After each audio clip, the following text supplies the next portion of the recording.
First play, again, I haven't done film in a while, or done a film show in a while. Primarily, he's going to be on the left side of the offensive line, rushing into the left tackle, or the right defensive end, the right side of the defense.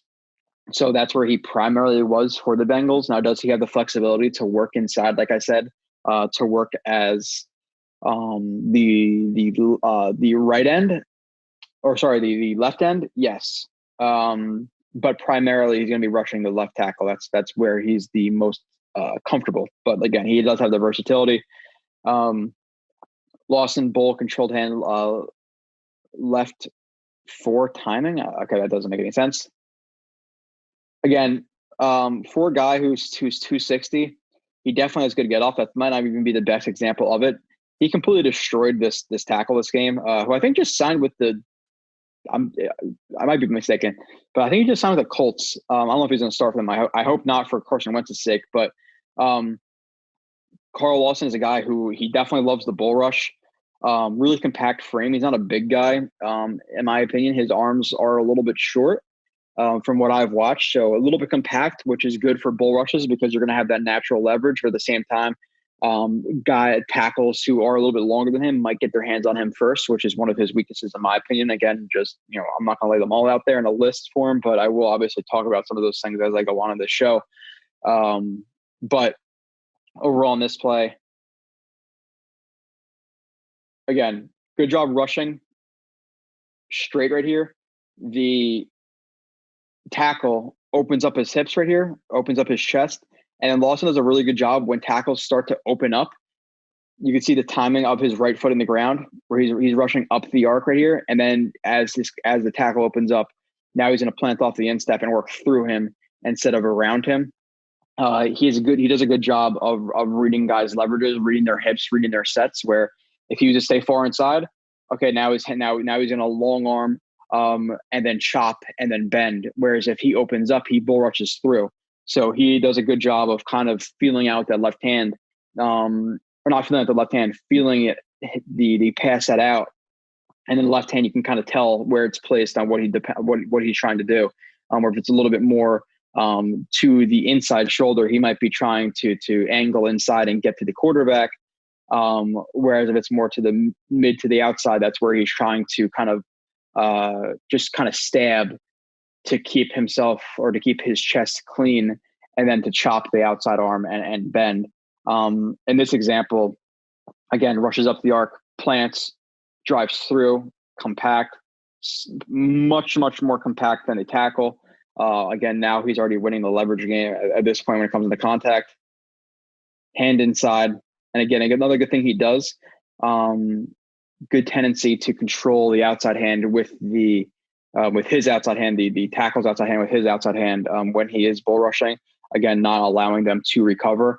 So good job with that here. Again, compact, direct force right through, left hand inside, right hand controls, bull rushes and gets to him. Obviously, the ball is out really quickly. Again, unless he beats this guy cleanly off the line, is he going to get this sack?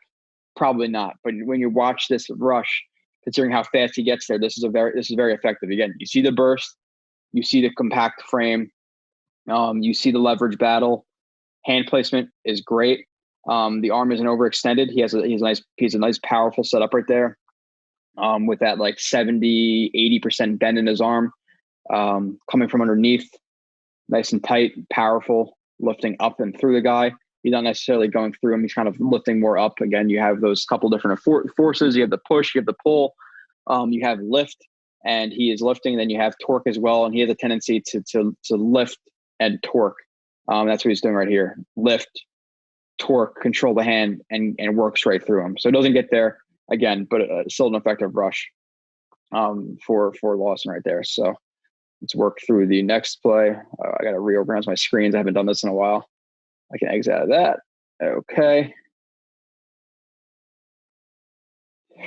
Sorry for the what is it called? The light behind me is a little bright. I'm still setting up the office. That's like our storage room right now with all the freaking boxes and stuff we got to figure out. But there will be a office desk type scenario or thing I'm working on.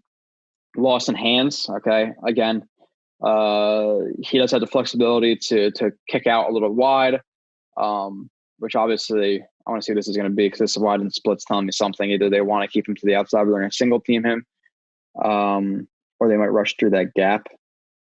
Okay, play action through that gap, and they're going to keep him wide. Yeah. So again, he has the flexibility to play inside, outside, 4-point stance, 3-point stance, 2-point stance. He has the range to play all of those. So he's not a strict hands in your dirt defensive end. Even if the Jets play, like, there will be a 3-4 look or two this season. If you want him playing stand up outside linebacker rushing, he can do that as well. Obviously, as a defensive end, is he's going to be most effective. But again, rushes the tackle. Timing is great here. As he gets in that contact window, left hand on, keeping the inside hand of the tackle off of him. And he has the tendency to hop outside like that, which is good. Especially when you have shorter arms, you kind of have to win with your feet. And here he's doing that. Whereas if he was just going to continue on the angle he's at right now, this inside hand, if he misses, or the outside hand right here of the tackle might miss him. But when you jump to the outside, now you have that tackle reaching a little bit for contact, which makes it easier to chop. Whereas if he stays on that more of that track inside, or more tight to the tackle, that inside, if that outside hand hits him from the tackle, now it's a little bit harder to break that arm. Not literally, but to break that contact from his chest. So when he knows he's going to get the punch from the tackle, he angles off outside again to make him extend, to make it not as strong of a contact point for that tackle. That's what he does right here. Rushes inside, hand on as he hops outside, chops the outside arm. Again, now he breaks that contact, softens the edge for himself. Now you have the tackle who is trying to recover to the outside. Lawson is aware of the quarterback's drop point. He doesn't want to continue up the arc and try to bend, because he's going to get rushed completely out of the play. You have the tackle who's opening up. And now Lawson is going to try to work through him. Again, look at the leverage.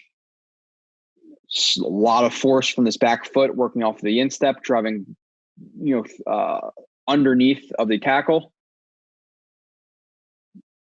Gets the pressure. Again, did he finish this as a sack? No. Are all 40 plays I'm going to show you right now going to be sacks? Again, no. But the angles he works right here, rushing more towards, hands on, chop, winning the contact point game, rushes through him. Again, that now if Taylor had to hold that ball for another quarter of a second, guess who's there? Lawson. So that matters. You want to see a guy who's winning, getting to the quarterback. And there are reps of that, obviously, as well. But consistently, he is pressuring. He is getting, a lot of those almost rushes, which, again, with guys like Quinn Williams, John Michael Myers, Rankins, he's not going to get double teamed. He might a little bit, because it's a little bit easier for a tight end or a running back to chip and release than it is to double team for that running back or tight end on the inside. But it depends on the offensive philosophy, because at the same time, you have more offensive linemen near a 3-tech than you do as an edge. So it depends on what their looks are. Empty sets, lighter personnel sets, it's easier to double team a guy like Quinn Williams. Heavier personnel sets, it's a little bit easier to get, or tends to be a little bit more easy to get hands on Lawson. So Lawson aware chase down. Again, a lot of these sets, just look for them on the right side of your screen, left side of the offense, right side of the defense. Now, I'm not going to call out names, but I did see something on Twitter where they said, okay, well, he rushed so I like the awareness here. He rushes, he sees Taylor looking that way, his vision's there, he throws his hands up. Now, there was somebody who said, oh, well, Taylor didn't throw this ball because of Lawson. That's not true. The receiver was like more down the field, and he would have had a loft down the field. It's not like there's a bubble screen or a hitch where he's in affect this play. So that's not the case. It's a little bit lazy of analysis in my opinion, but still in Lawson's mind, he sees him setting and hitching. He gets his hand up. So good job on the awareness for that. And he has a good flexibility, especially for a guy who is bigger. He has like a good flexibility to change angles and accelerate. Like right here, he jumps like just this jump and then acceleration to the quarterback is impressive to me. This again, it's a little stuff that matters, but like that's impressive for a guy who's 260 plus pounds. So again, wins the edge. The tackle takes a quick set, not the best set in the world. Quick set, hand up, sees him hold the ball, bends, accelerates, gets the sack.